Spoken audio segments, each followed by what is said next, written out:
Hello friends, आज हम बात करेंगे पीपैप के बारे में, जिसका पूरा नाम है प्रोडक्शन पार्ट अप्रूवल प्रोसेस। तो हम सबसे पहले ये जानकारी हासिल करेंगे कि पीपैप का पर्पस क्या है, हम पीपैप क्यों करते हैं। ठीक है, जैसा कि नाम से भी पता चलता है कि production part approval process, that means किसी भी पार्ट्स को बनाने से पहले जो हमें किसी भी सप्लायर को कस्टमर से अप्रूवल लेनी पड़ती है, उसके बाद ही हम उसको प्रोडक्शन के लिए गो अहेड देते हैं। तो उसके लिए सबसे पहले हमें कस्टमर से अप्रूवल लेनी पड़ती है। ठीक है, इसमें होता क्या है कि सप्लायर जो है वो कस्टमर्स के इंजीनियरिंग ड्राइंग को, उसकी स्पेसिफिकेशंस की और प्रोडक्शन के लिए जो प्रोसेस रिक्वायरमेंट होंगे उसे सप्लायर जो है अच्छे से समझ चुका होता है। इस चीज़ की सप्लायर उसे इंश्योर करता है, कस्टमर को इंश्योर करता है। जैसे कि यहाँ देखिए आप, ensure that supplier can meet customer manufacturing and quality requirements of their products. Customer के जो प्रोडक्ट्स हैं उसके क्वालिटी रिक्वायरमेंट्स और मैन्युफैक्चरिंग रिक्वायरमेंट्स को कस्टमर समझ चुका है और उसे प्रोडक्शन के लिए गो अहेड चाहता है। तो इसके लिए कस्टमर से क्या पड़ेगा, उनको अप्रूवल लेनी पड़ेंगी। तो अप्रूवल के तौर पे कुछ डॉक्यूमेंट्स होते हैं जिसको कि सप्लायर फुलफिल करके कस्टमर से अप्रूवल लेता है। उस डॉक्यूमेंट्स का नाम होता है पीपैप। पीपैप में होता क्या है कि सप्लायर जो है कस्टमर के जो रिक्वायरमेंट्स है उसे फुलफिल करने के लिए पूरी तरह से सक्षम है। उसकी मैन्युफैक्चरिंग रिक्वायरमेंट्स, कस्टमर्स के ड्राइंग का जो स्पेसिफिकेशंस होती है उनको, क्वालिटी रिक्वायरमेंट्स को सबको पूरा फुलफिल करने के लिए वो सक्षम है।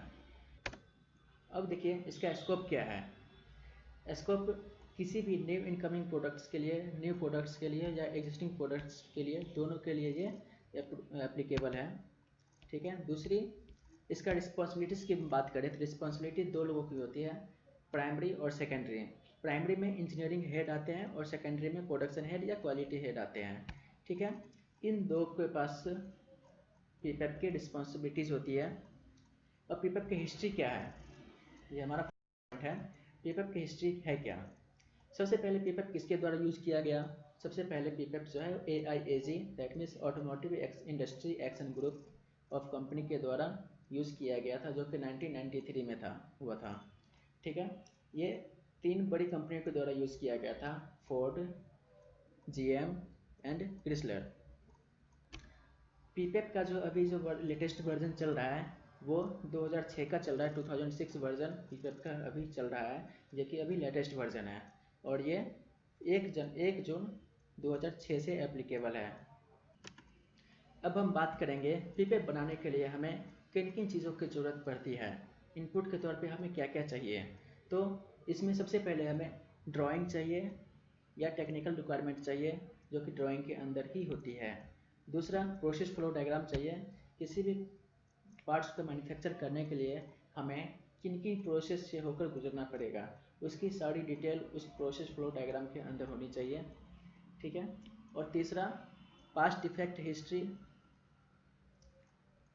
उस तरह के जितने भी पार्ट्स हैं, जैसे जो भी हमारी क्वेरी आई थी उस पार्ट्स को बनाने के लिए, और उस पार्ट्स से पहले उस टाइप के जितने भी पार्ट्स बने हैं, ठीक है, उसमें जो डिफेक्ट्स हमारी निकली, क्या क्या डिफेक्ट्स आया, उनकी पास्ट हिस्ट्री, चाहे वो डिफेक्ट डेवलपिंग टाइम में हो या प्रोडक्शन टाइम में हो या फिर कस्टमर एंड पे जाके वो डिफेक्ट पकड़ा गया हो, तो हमें उन चीज़ों की डिफेक्ट हिस्ट्री चाहिए।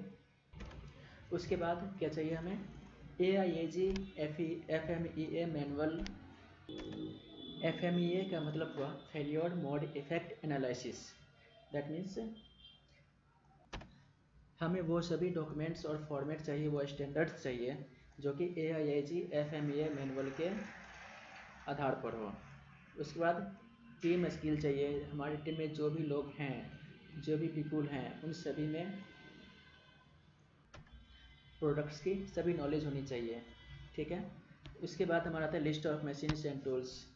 हमारे पास जो मशीन्स है, टूल्स है, उसकी लिस्ट चाहिए जिससे हम पता कर सकें कि किसी भी पार्ट जो हमारी इंक्वायरी आई है नई पार्ट्स के लिए या एग्जिस्टिंग पार्ट पे, वो कौन कौन सी मशीन पे हम चला सकते हैं उसे। ठीक है, उसका पोका yoga, list of gauge and measuring instruments और रॉ मटेरियल।